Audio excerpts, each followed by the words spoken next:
Hello everyone, स्वागत है आप सबका स्टडी स्पॉट पर। मेरा नाम है फैज खान और आज हम डिस्कस करेंगे टॉप 10 वर्ड्स जो द हिंदू न्यूज़पेपर से लिए गए हैं। ओके, वीडियो स्टार्ट करने से पहले आपसे एक रिक्वेस्ट और रहेगी, अगर आप इस चैनल पर नए हैं तो चैनल को सब्सक्राइब जरूर करें और इस वीडियो को अपने दोस्तों के साथ भी जरूर शेयर करें। तो स्टार्ट करते हैं फर्स्ट वर्ड से। First word is sabotage. एक वर्ब की तरह यूज होता है जिसका मतलब होता है नुकसान पहुंचाना या फिर किसी चीज को बर्बाद करना, खराब करना। उसे क्या कहते हैं? सैबोटाज कहते हैं। इसके जो सिनोनिम्स हैं वो हो जाएंगे वेंडलाइज या फिर डिस्ट्रॉय। Antonyms strengthen. एग्जांपल देखते हैं। The power lines from South Africa were sabotaged by rebel forces. जो पावर लाइन्स हैं साउथ अफ्रीका से वो सैबोटाज की गई, वो बर्बाद की गई रेबल फोर्सेस के द्वारा। राइट, जो बागी फोर्सेस थी उनके द्वारा पावर लाइन्स को सैबोटाज किया गया, खराब किया गया, डिस्ट्रॉय किया गया। नेक्स्ट वर्ड देखते हैं कोक्स। कोक्स एक वर्ब की तरह यूज होता है जिसका मतलब होता है फुसलाना या फिर किसी व्यक्ति को बहकाना। कोई व्यक्ति इस प्रकार से किसी व्यक्ति से बात करता है कि उसको किसी काम को करने के लिए फुसला लेता है, कन्विंस कर लेता है, राइट, या उसको इन्फ्लुएंस कर देता है, तो उसे क्या कहते हैं? कोक्स्ड कहते हैं। इसे आप परसुएड भी बोल सकते हैं। सिनोनिम्स हो जाएंगे वीडल या फिर cajole. Antonyms dissuade. Example sentence देखते हैं। The trainees were coaxed into doing a boring work. जो व्यक्ति ट्रेनिंग देता है तो वो तो होता है ट्रेनर, और जो व्यक्ति ट्रेनिंग लेते हैं उन्हें कहते हैं ट्रेनीज। ओके, और ये बहुवचन है तो इस वजह से यहाँ पर ऐसा लगा हुआ। The trainees were coaxed into doing boring work. जो ट्रेनीज थे उनको कोक्स्ड किया गया, उनको इन्फ्लुएंस किया गया बोरिंग वर्क करने के लिए।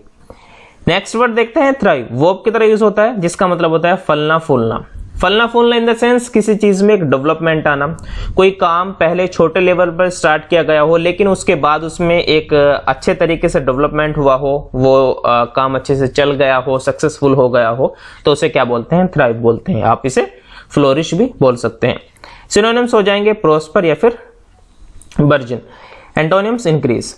Example education group tend to thrive on organization. यानी जो एजुकेशन ग्रुप है वह टेंड टू यानी वह ऑर्गेनाइजेशन में तब्दील हो सकता है। वो इस प्रकार से उसमें फ्लोरिश आया, उस तरह से वह फल फूल रहा है कि वो एक ऑर्गेनाइजेशन में तब्दील हो सकता है। नेक्स्ट वर्ड देखते हैं कॉम्प्लेसेंसी। कॉम्प्लेसेंसी एक नाउन की तरह यूज होता है जिसका मतलब होता है शालीनता या फिर स्मगनेस। स्मगनेस यानी एक आत्मसंतुष्टि होना किसी चीज को लेकर, राइट, तो उसे क्या बोलते हैं? कॉम्प्लेसेंसी बोलते हैं। जब आप कोई काम करते हैं और आपको उस काम को करने के बाद एक सेल्फ संतुष्टि मिलती है, राइट, एक आत्मसंतुष्टि मिलती है, तो उसे क्या कहते हैं? कॉम्प्लेसेंसी कहते हैं। सिनोनिम्स हो जाएंगे सेल्फ सेटिस्फैक्शन या फिर self approval. Okay, antonyms dissatisfaction. Example the figures are better but there are no grounds for complacency. यानी जो फिगर्स हैं वो तो अच्छे हैं लेकिन वहां पर जो कॉम्प्लेसेंसी है, जो आत्मसंतुष्टि है, उसकी कोई जगह नहीं है।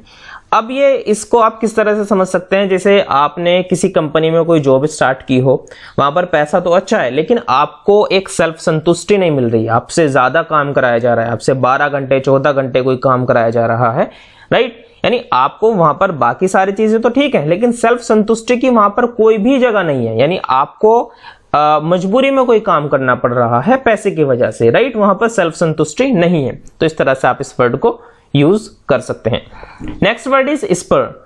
वर्ब की तरह यूज होता है जिसका मतलब होता है प्रोत्साहित करना या फिर किसी व्यक्ति को इनकरेज करना, प्रमोट करना, प्रोत्साहित करना, इन्फ्लुएंस करना, राइट, तो उसे क्या कहते हैं? स्पर कहते हैं। स्टिमुलेट आप बोल सकते हैं। इसके सिनोनिम्स हो जाएंगे इनकरेज या फिर प्रमोट। Antonyms discourage.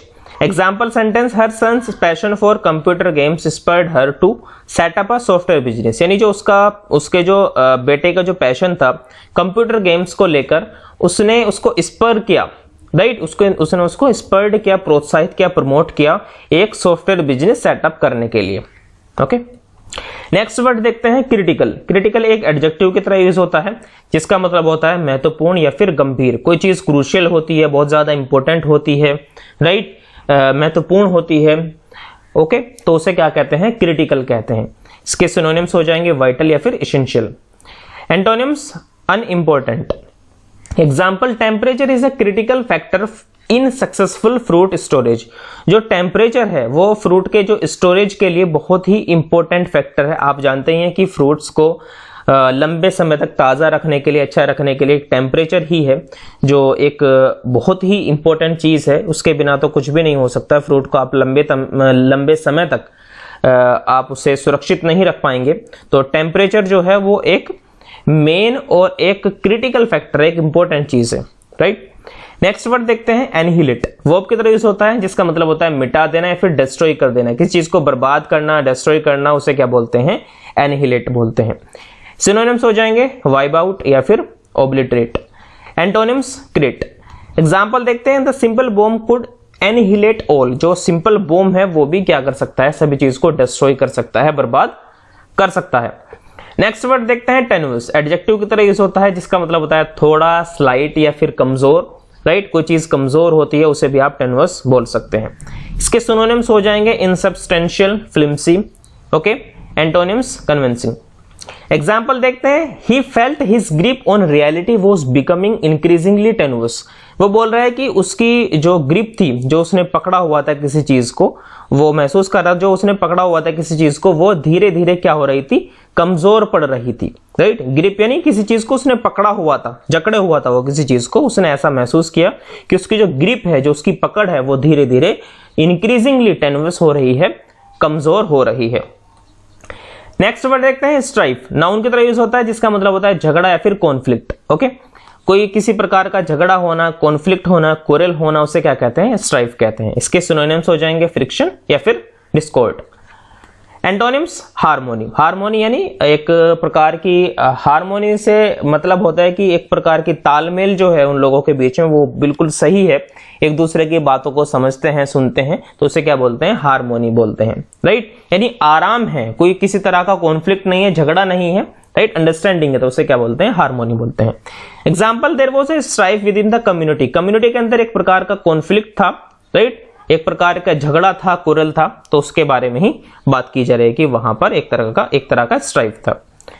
नेक्स्ट देखते हैं ड्यूरेबल। ड्यूरेबल एक एडजेक्टिव की तरह यूज होता है जिसका मतलब होता है टिकाऊ या फिर कोई चीज लॉन्ग लास्टिंग हो, बहुत ही लंबे समय तक चलने वाली हो।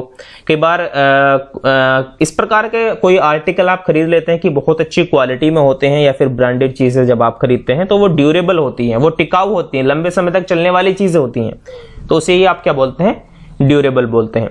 सिनोनिम्स हो जाएंगे इसके हार्ड वियरिंग या फिर heavy duty. Antonyms flimsy. Example sentence देखते हैं, the machines have to be made of durable materials, right. जो मशीन्स हैं वो ड्यूरेबल यानी लंबे समय तक चलने वाले जो मटेरियल हैं उसके द्वारा बनी होनी चाहिए, राइट। तो इसी के साथ 10 वर्ड हो चुके हैं हमारे। इस वीडियो में हम इतना ही रखेंगे। आई होप कि आपको ये सारे वर्ड्स समझ में आए होंगे। और आपसे एक रिक्वेस्ट है, अगर आप इस चैनल पर नए हैं तो चैनल को सब्सक्राइब जरूर करें और अपने दोस्तों के साथ भी इस वीडियो को जरूर शेयर करें। Thank you so much for watching this video. Bye.